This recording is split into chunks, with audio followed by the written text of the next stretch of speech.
Hello everyone, welcome back to another Robo review. Today I am bringing you a review on a newly released 3D VR virtual glasses headset. Now this is going to be for, it's pretty much a Google Cardboard VR headset. I've reviewed a couple of these in the past and I've had pluses and pros and cons for each of them. I am happy to say this one does alleviate one of the big concerns that I had on some of the other ones I've reviewed in the past, and that is the comfort level. So just to get into this a little bit, this is going to be for your smartphone. Well, how it works is you flip down the top cover. There's no magnetic releases or anything. This is definitely a more inexpensive version, which is fine. It's going to be probably in the range of $20 to $30. I think it's more on the lower end of that right now. So just to show you how this works, we'll move the box out of the way, is it opens up down like here, and right here you have a sticky pad. Now this is going to be the same type of material if you are familiar with the sticky.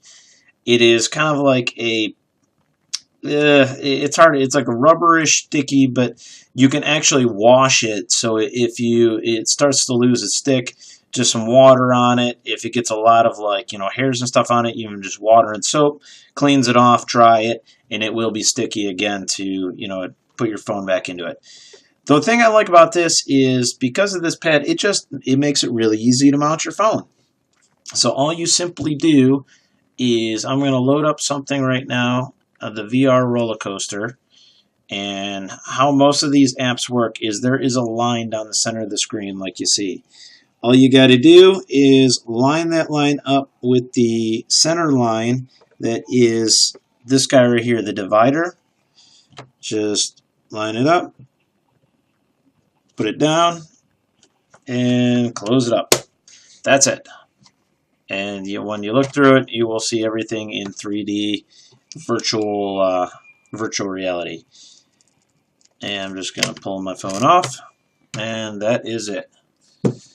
So going into this a little bit here, so it does have some padding around here. One thing I really do like is that you can use your case on your phone.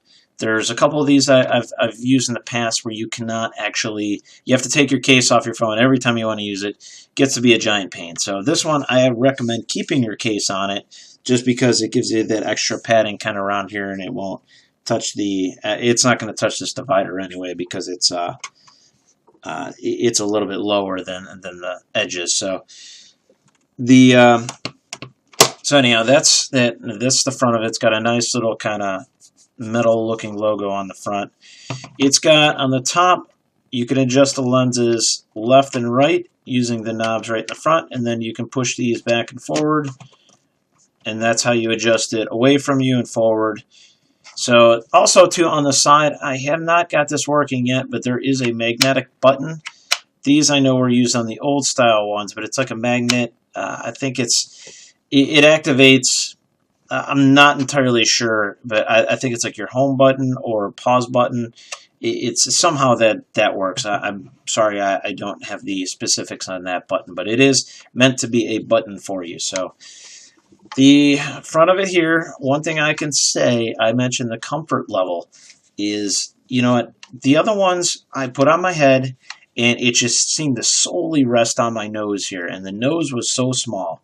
This one, it actually seems to strap more to the top of your head, so your nose kind of fits in between here, but it doesn't actually rest on your nose, which is much nicer because it was making my nose hurt after a while if you use it for extended periods of time. So anyhow, that is almost about it. You got the back padding here, which is kind of nice. It's not plastic, it's actually a soft leather, so it's actually pretty comfortable to have on the back of your head. It stretches.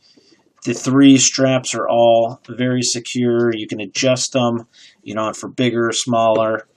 This is also the other thing too I was going to make mention is there's vents on the side. This will help keep your phone cooler, as well as you can route your wired headset connectors through these, but you have to do it every time though. That's the only bummer. Unless you have like a Bluetooth headset, which is what I prefer to use, so you don't have to actually route a wire through these headsets to get the audio from it. So the other thing about this, you don't have any control over your phone with the headset alone. So, you know what, I do recommend they sell little Bluetooth game controllers that you can control your phone with. They're very inexpensive. Something like that is definitely very useful. Or, even a more expensive game controller to play games with and control your movies. It's definitely useful to have when you have one of these headsets because they don't have any way to control your phone once it's inside by itself. So anyhow, that is my review. Hopefully you guys found this helpful. And if you do, rate it as helpful. I always appreciate that, and it will help me bring you more reviews in the future. So hope to see you guys all again. So take care, everyone.